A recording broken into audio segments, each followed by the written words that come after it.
भगवते शिवानंदाय। ओम नमो भगवते चिदानंद। ओम तत्सत। आज हम नारायण आश्रम डीमावर, जिला सीहोर, मध्य प्रदेश में श्रीमद् भगवद गीता के 11वां अध्याय के 44वां 44 श्लोक पर संक्षेप में विचार करते हैं। श्लोक है, तस्मात् प्रणम्य प्रणिधाय कायं प्रसादये त्वामहमीशमीढम्। पितेव पुत्रस्य सखेव साङ्ख्युः प्रियः प्रियाहार्षिदेव सोऽहम्। अर्थात अर्जुन कहते हैं कि मैं आपको केवल हाथों से नहीं अपितु साष्टांग प्रणाम करता हूँ। जैसे पिता पुत्र का, मित्र मित्र का, पति पत्नी के अपराधों को क्षमा कर देता है, वैसा ही आप भी मेरे अपराध को क्षमा कर दें। मेरे अपराध क्षमा करने योग्य है। आगे 45वां श्लोक में भगवान श्री कृष्ण से प्रार्थना करते हैं अर्जुन। श्लोक है, अदिष्टपूर्वं हर्षितस्मि दृष्ट्वा भयेन च प्रवृतं मनो मे तदेव मे दर्शय देवरूपं प्रसीद देवेश जगन्निवास। अर्थात अर्जुन कहते हैं, हे देवेश, हे जगन्निवास, आपके द्वारा विराट रूप को दिखाने पर पहले मुझे बहुत अच्छा आनंद आया, लेकिन बाद में जो आपने बहुत उदर, बहुत डाढ़ और डाढ़ में फंसे हुए कई लोगों को चबाते हुए रूप को दिखाया, जिसे देख करके मेरा मन व्यथित हो गया। अतः हे देवेश, आप प्रसन्न हो जाइए और कृष्ण रूप में प्रसिद्ध मुझे वही सौम्य रूप को दिखाइए। हरिओम तत्सत। हरिओम तत्सत। आज हम नारायण आश्रम डीमावर, जिला सीहोर, मध्य प्रदेश में श्रीमद् भगवद गीता के 11वां अध्याय के 47 श्लोक पर संक्षिप्त में विचार करते हैं। श्लोक है, श्री भगवानुवाच मया प्रसन्नेन तवार्जुनेदं रूपं परं दर्शिमात्मातरोगात् तेजोमयं विश्वमनन्तमाद्यं यन्मे त्वयेनेन दृष्टपूर्वम्। अर्थात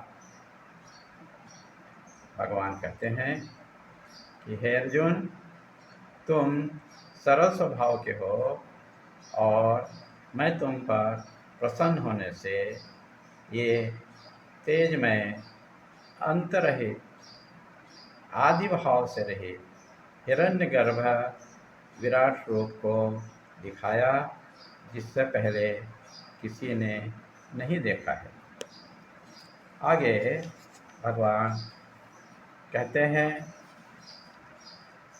48वां श्लोक में, न वेदयज्ञा अधनन्नेव दाने न च क्रियाभिर्न तपोभिरुक्ते एवं रूपं शक्य अहं निलोके दृष्टुं त्वयेन कुरु प्रवीरा। अर्थात श्री कृष्ण भगवान बोलते हैं कि हे प्रकृष्ट अर्जुन, मेरे इस विराट रूप को न कन्यादान से, न गोदान से, न भूदान से और न वस्त्रदान से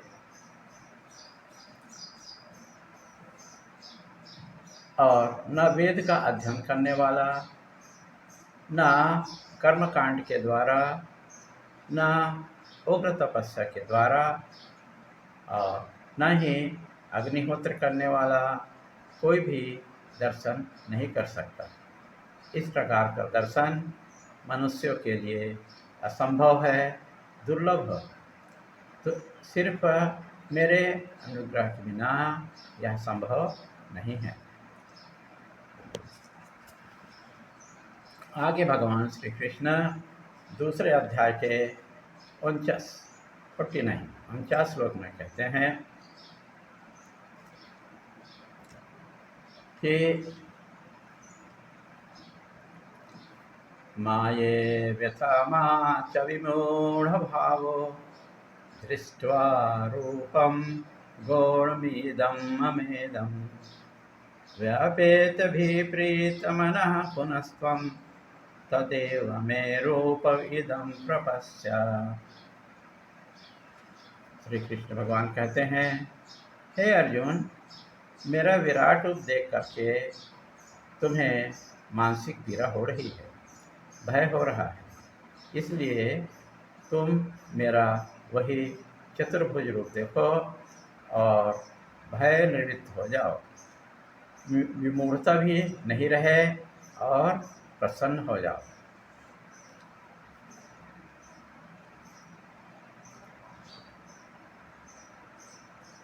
उक्त संदर्भ के अनुसार हमारे गुरुजी श्री शांति धर्मानंद जी महाराज कहते हैं कि हमें बार बार सोचना चाहिए कि हम इस जगत में क्यों आए हैं, भगवान मुझसे क्या कराना चाहते हैं, भगवान मुझसे जगत का क्या लाभ या हानि कराना चाहते हैं।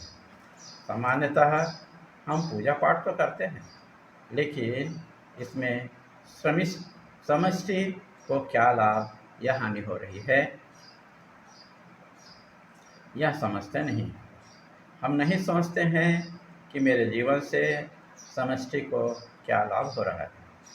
क्या हम सोचते हैं समष्टि मतलब पूरा संसार का भोग कर रहे हैं? यदि हम भोग कर रहे हैं तो यह उचित नहीं है।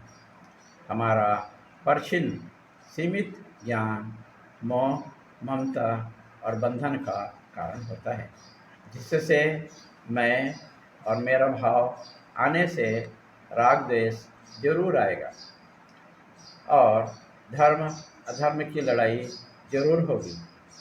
इसलिए हमें सोचना है कि पूरी पृथ्वी मेरा कुटुंब है और सर्वभूत हितैषिता की भावना से विकसित होगी, तभी राग द्वेष समाप्त होगा।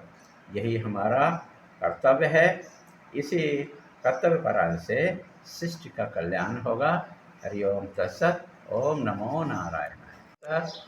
आज हम नारायण आश्रम डीमावत जिला सीहोर मध्य प्रदेश में श्रीमद् भगवद गीता के 11वां अध्याय के 50 श्लोक पर संक्षिप्त में विचार करते हैं। श्लोक है, संजय वाच इत्यर्जुनं वासुदेवस्तथोक्त्वा स्वकं रूपं दर्शमासाय भूयः आश्वास्यमासं च भीतमेनं भूत्वा पुनः सौम्य वपुर्महात्मा। संजय कहते हैं कि श्री कृष्ण जी ने भयभीत अर्जुन को आश्वासन प्रदान करते हुए कहते हैं कि अपने विराट रूप को तिरोधान करके महात्मा सौम्य चतुर्भुज रूप को अर्जुन को दिखाए और भयमुक्त किए। प्रश्न यह है कि महात्मा किसे कहते हैं? जो ज्ञानी ब्रह्म भाव में रहते हैं, ब्रह्मविद ब्रह्मेद भवति, अर्थात ब्रह्म को जानने वाला ब्रह्म ही हो जाता है।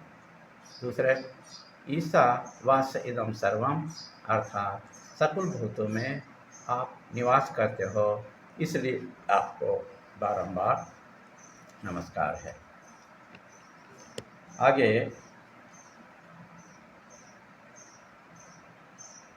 11वां अध्याय का 51वां श्लोक 51 श्लोक।